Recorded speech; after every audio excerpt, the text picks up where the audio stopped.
തിരുമുറിവിൽ ഞാൻ കണ്ടു ആരിലും കാണാത്തൊരാത്മദാനം. ആ തിരുമൊഴിയിൽ ഞാൻ കേട്ടു ആരെയും അലിയിക്കും ആർദ്രനാദം. കുരിശിൽ നിന്നെന്നെ നീ നോക്കി, കുഞ്ഞേ നീ എന്റേതെന്നോതി. കുരിശിൽ നിന്നെന്നെ നീ നോക്കി, കുഞ്ഞേ നീ എൻ്റെ.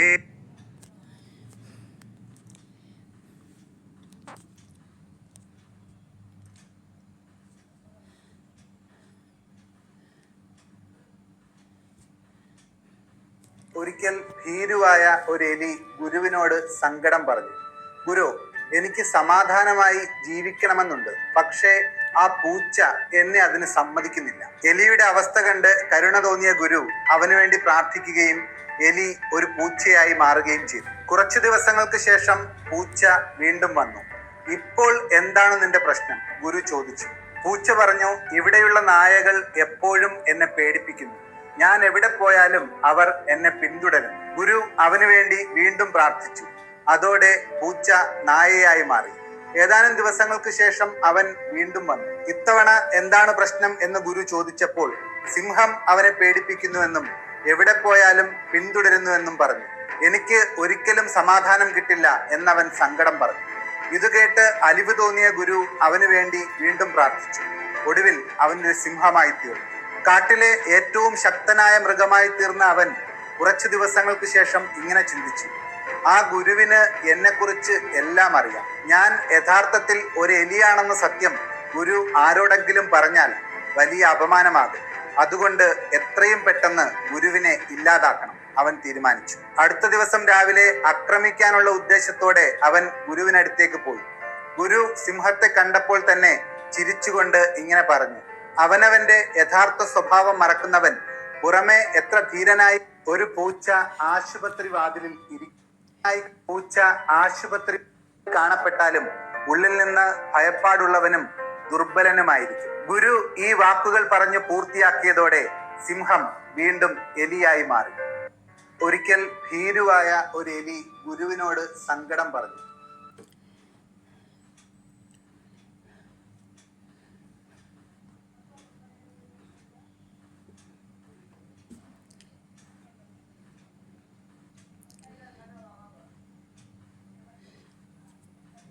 നല്ല ചിന്ത.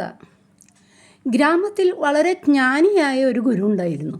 അദ്ദേഹം ലോകപ്രശസ്ത പണ്ഡിതനായിരുന്നു. അദ്ദേഹത്തെക്കുറിച്ച് കേൾക്കുമ്പോൾ ഒക്കെയും കാണാൻ ആഗ്രഹിക്കുന്ന ഒരു ആരാധകൻ അദ്ദേഹത്തെ ഒന്ന് കാണുവാൻ ആഗ്രഹിച്ച് ആ ഗ്രാമത്തിലേക്ക് പുറപ്പെട്ടു.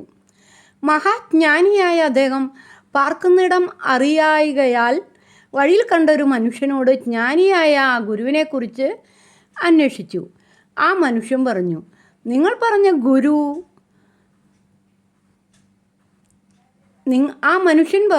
നിങ്ങൾ പറഞ്ഞ ഗുരു അത്ര വലിയ ജ്ഞാനിയൊന്നുമല്ല, ഒരു സാധാരണക്കാരൻ മാത്രമാണ്.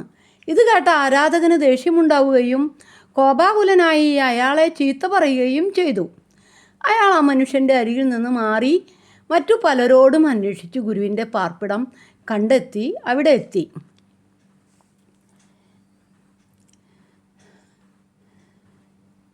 എത്തി. ആ മനുഷ്യൻ ആ ഗുരുവിനെ കണ്ട് വണങ്ങി.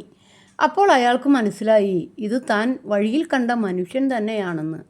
അയാൾ ഗുരുവിനോട് പാദം തൊട്ട് മാപ്പപേക്ഷിച്ചു. ഗുരു പറഞ്ഞു, നിങ്ങൾ എന്നോട് പറഞ്ഞതും ഞാൻ നിങ്ങളോട് പറഞ്ഞതും സത്യമാണ്. തുടർന്ന് ഗുരു പറഞ്ഞു, 2 തരം ആളുകളെ ഈ ലോകത്തിൽ കാണാം. താൻ വലിയ പണ്ഡിതനാണെന്ന് സ്വയം അഭിമാനിക്കുന്നവർ, മറ്റത് പണ്ഡിതരെങ്കിലും എളിമയുള്ളവർ. ഇവരിൽ ആദ്യത്തെ കൂട്ടർ വലുതെന്ന് ഭാവിക്കുന്നതിലൂടെ സ്വയം ചെറുതാവുകയാണ്. രണ്ടാമത്തവർ തങ്ങളുടെ എളിമ കാരണം സ്വയം വലുതാവുകയാണ്. എളിമയുള്ളവർ സ്വയം പുകഴ്ത്തുകയോ മറ്റുള്ളവർ തങ്ങളെ പുകഴ്ത്തുവാൻ അനുവദിക്കുകയോ ചെയ്യാറില്ല. ചെറുതാകാൻ സന്നദ്ധതയുള്ളവർ മാത്രമേ വലിയവരാകുകയുള്ളൂ. പലരും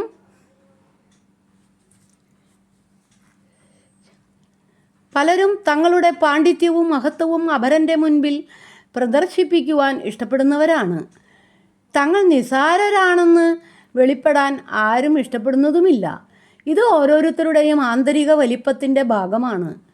സ്വയം നിസാരൻ എന്ന് കരുതുന്നവരാണ് ജ്ഞാനികൾ. എന്തെന്നാൽ ആകമാനമുള്ള ജ്ഞാനത്തിൻ്റെ 1% പോലും കൈവശപ്പെടുത്തുവാൻ ഈ ലോകത്തിൽ ആർക്കും തന്നെ കഴിഞ്ഞിട്ടുണ്ടാവില്ല. അത് അറിയാവുന്നവരാണ് സ്വയം നിസാരമെന്ന് കരുതുന്നത്. തങ്ങൾ ജ്ഞാനികളെന്ന് സ്വയം അഭിമാനിക്കുന്നവർക്ക് യഥാർത്ഥത്തിൽ എന്തറിയാം? അവർ അറിഞ്ഞിരിക്കുന്നത് മാത്രമേയുള്ളൂ എന്ന് ചിന്തിക്കുന്നത് അവരുടെ നിസാരത്വം കാരണമല്ലേ? നമ്മെ തന്നെ സ്വയം പരിശോധന ചെയ്താൽ യഥാർത്ഥത്തിൽ നാം എത്ര നിസാരരാണ് എന്ന് തിരിച്ചറിയാം.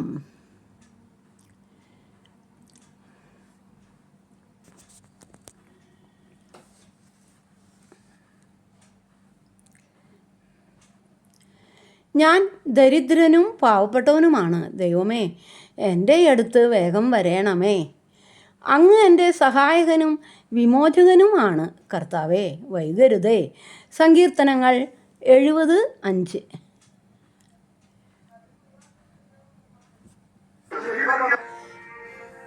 ഭാവിയിൽ സംഭവിക്കാൻ പോകുന്നതെല്ലാം മനുഷ്യന് മുൻകൂട്ടി അറിയാമായിരുന്നെങ്കിൽ പകുതിയിലേറെ പേരും ജീവിതം തീർക്കുകയോ സമനില തെറ്റുകയോ ചെയ്തേക്കും.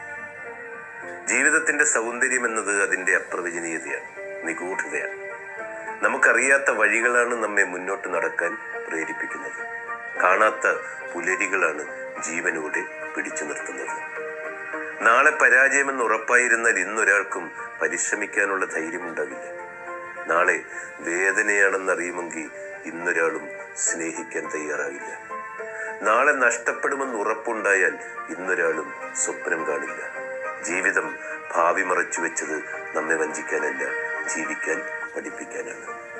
ഓരോ ദിവസവും ഒരു സമ്മാനമാകാൻ, ഓരോ നിമിഷവും ഒരു സാധ്യതയാകാൻ. ഭാവിയിൽ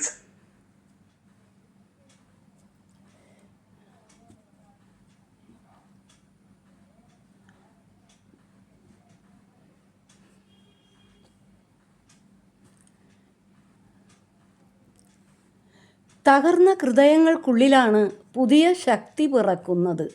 വേദനകൾക്കിടയിലാണ് മനസ്സിൻ്റെ യഥാർത്ഥ ആഴം തിരിച്ചറിയുന്നത്.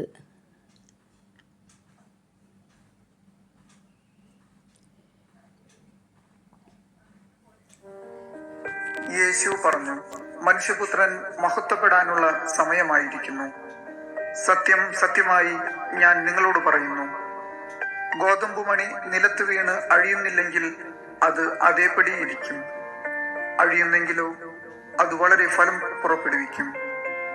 തൻ്റെ ജീവനെ സ്നേഹിക്കുന്നവൻ അത് നഷ്ടപ്പെടുത്തുന്നു. ഈ ലോകത്തിൽ തൻ്റെ ജീവനെ ദ്വേഷിക്കുന്നവൻ നിത്യജീവനിലേക്ക് അതിനെ കാത്തുസൂക്ഷിക്കും.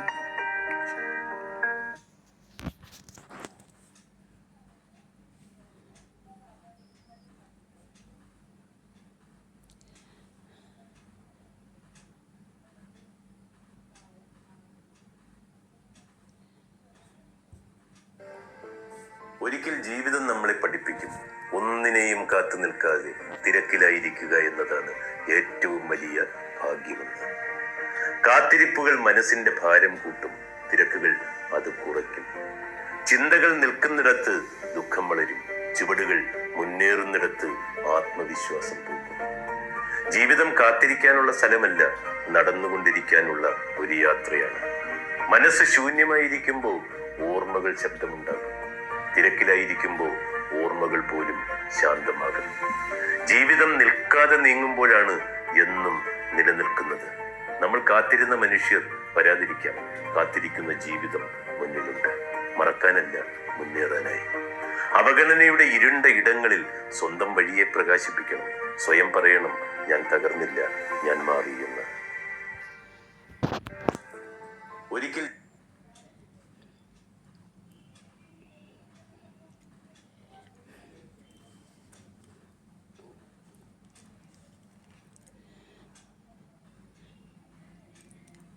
Lord, Martha said to Jesus, "If you had been here, my brother would not have died. But I know that even now God will give you whatever you ask. Jesus said to her, Your brother will rise again. Martha answered, I know he will rise again in the resurrections at the last day. Jesus said to her, I am the resurrection.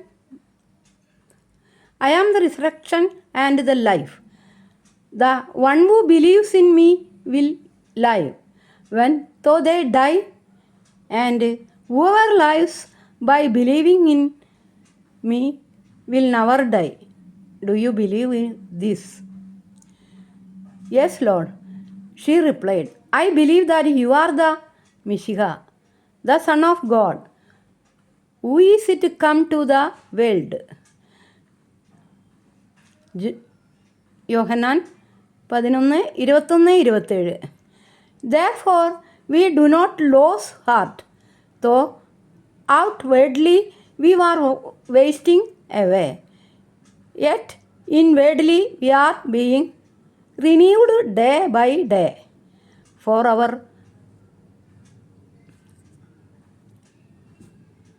light and momentary troubles are achieving for us an eternal glory that far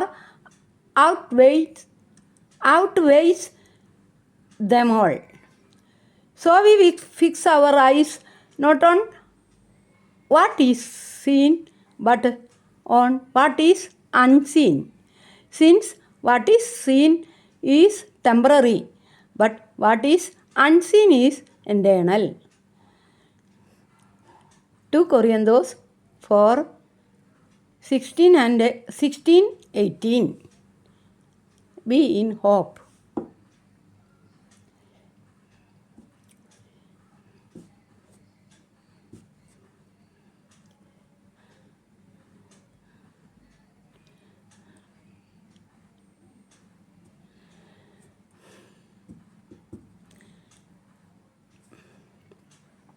എല്ലാവർക്കും നല്ലൊരു ദിവസം ആശംസിച്ചുകൊണ്ട് പ്രാർത്ഥനയോടെ good night.